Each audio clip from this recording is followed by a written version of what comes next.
Buenas tardes, mi nombre es Ilet Siles y el día de hoy les voy a hablar sobre las patologías renales. Bueno, comenzamos con las anomalías congénitas. Estas son las causas más frecuentes de nefropatía terminal en pacientes menores de 21 años de edad. La mayoría se deben a defectos del desarrollo esporádico sin una causa conocida, mientras que otros se deben a mutaciones en la línea germinal de genes que influyen sobre el desarrollo del riñón. Entre algunas de estas anomalías tenemos agenesia renal.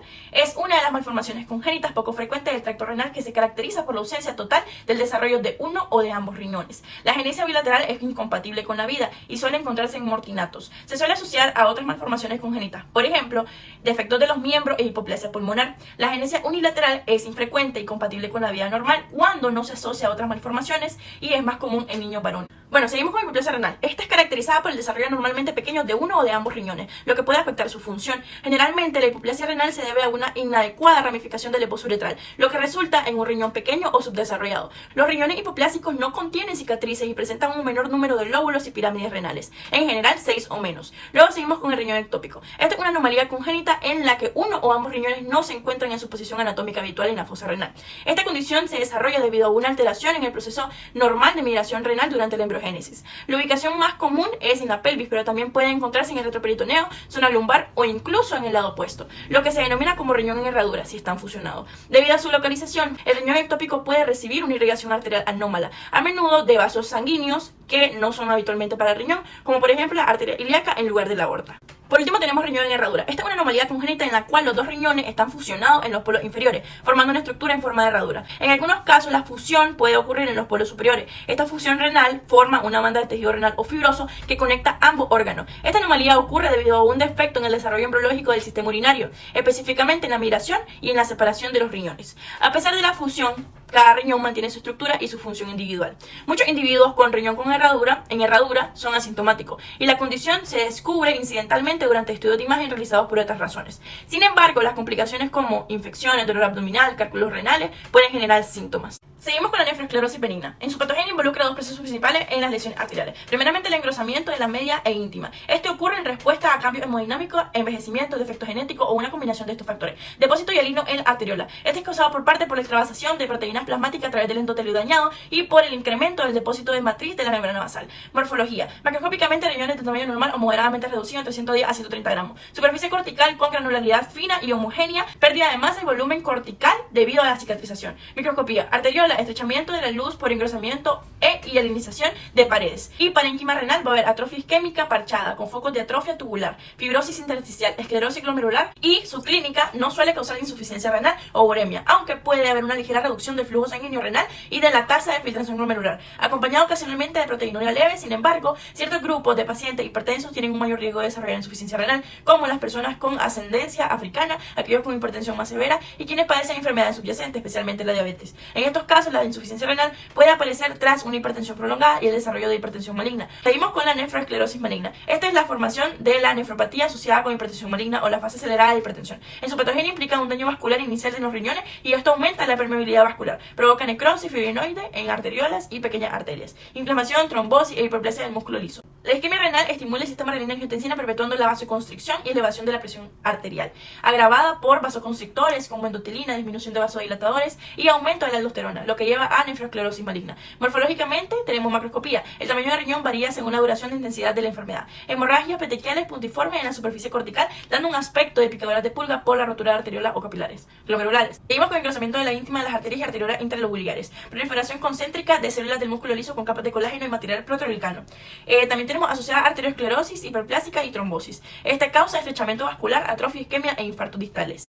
Su clínica se caracteriza por una presión arterial sistólica mayor de 200 milímetros de mercurio y diastólica mayor de 120, acompañada de papiledema, hemorragia retiniana, encefalopatía, problemas cardiovasculares e insuficiencia renal. Los primeros síntomas suelen incluir cefalea, náusea, vómitos, deterioro visual. Pueden ocurrir crisis hipertensivas con pérdida de conciencia o convulsiones. Inicialmente se observa proteinuria y hematuria sin afección o afectación renal significativa, pero rápidamente progresa a una insuficiencia renal. Obstrucción del tracto urinario. Tenemos hidronefrosis. Patogenia. Se produce por la obstrucción del flujo de orina lo que genera la dilatación de la pelvis y cálices renales. La filtración glomerular persiste temporalmente provocando la dilatación retrograda y presión sobre los túbulos, lo que lleva a una atrofia renal y compresión de las vasculaturas medular, disminuyendo el flujo sanguíneo. Morfología: macroscópicamente el riñón varía el tamaño según el grado de duración de la obstrucción, puede estar ligeramente o masivamente agrandado. En casos crónicos avanzados, el riñón se convierte en una estructura quística de pared fina entre 15 a 20 centímetros, con atrofia severa del parénquima y obliteración de las pirámides. Microscópicamente, dilatación de la pelvis y cálices, inflamación intersticial significativa,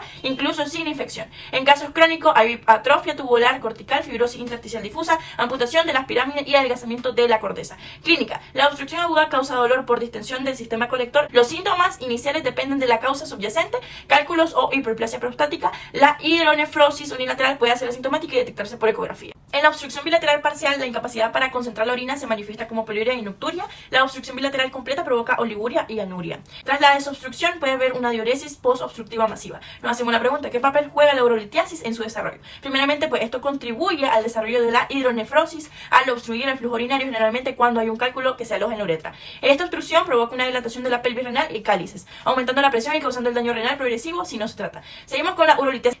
Se describen 4 tipos principales de cálculos. Tenemos el calcio 70%, 15% se conocen como cálculos triples, luego tenemos entre un 5 y un 10% son ácido úrico y un 1 a un 2% son de cistina. En todos ellos se encuentra una matriz orgánica de mucoproteína que supone hasta el 1 al 5% del peso. Su determinante más importante, el aumento de la concentración de los componentes de los mismos de la orina. En cuanto hay una sobresaturación, una diuresis reducida puede favorecer la sobresaturación en algunos pacientes metabólicamente normales. Morfología: si se forman en la pelvis renal tienden a ser pequeños, con un diámetro medio entre 2 a 3 milímetros. Pueden tener un perfil liso o adoptar una forma irregular dentada con espículas. A veces la acumulación progresiva de sales provoca el desarrollo de la estructura ramificada que se conocen como cálculos coraliformes, que crean un molde del sistema pélvico y calicial.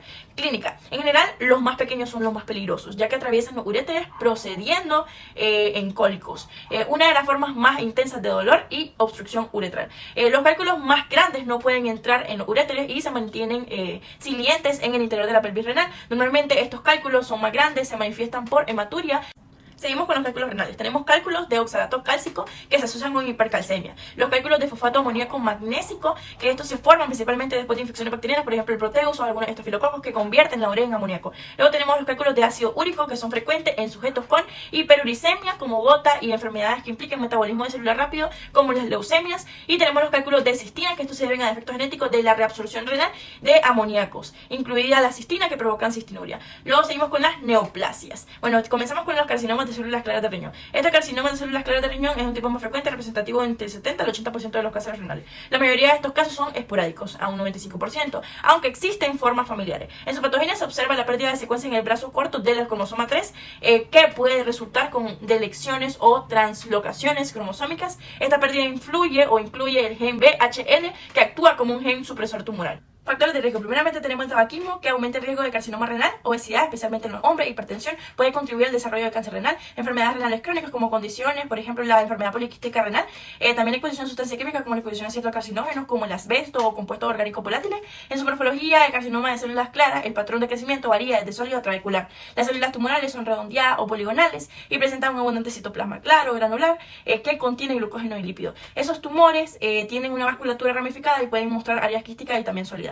La mayoría de los tumores son bien diferenciados, pero algunos muestran atipia nuclear con presencia de núcleos promorfos y células gigantes. En su clínica, las 3 características diagnósticas clásicas son dolor costo vertebral, masa palpable y hematuria. Sin embargo, estas se observan solo en un 10% de los casos. El tumor tiende a ser asintomático hasta alcanzar un tamaño considerable, lo que puede llevar a síntomas generales como la fiebre, el malestar, la debilidad, pérdida de peso. Muchos tumores se descubren incidentalmente en estudios de imagen por otras razones. Las localizaciones más frecuentes de los metástasis son los pulmones, más del 50%, los huesos, más del 33%, seguidas de frecuencias por las adenopatías regionales del hígado, suprarrenales y cerebro.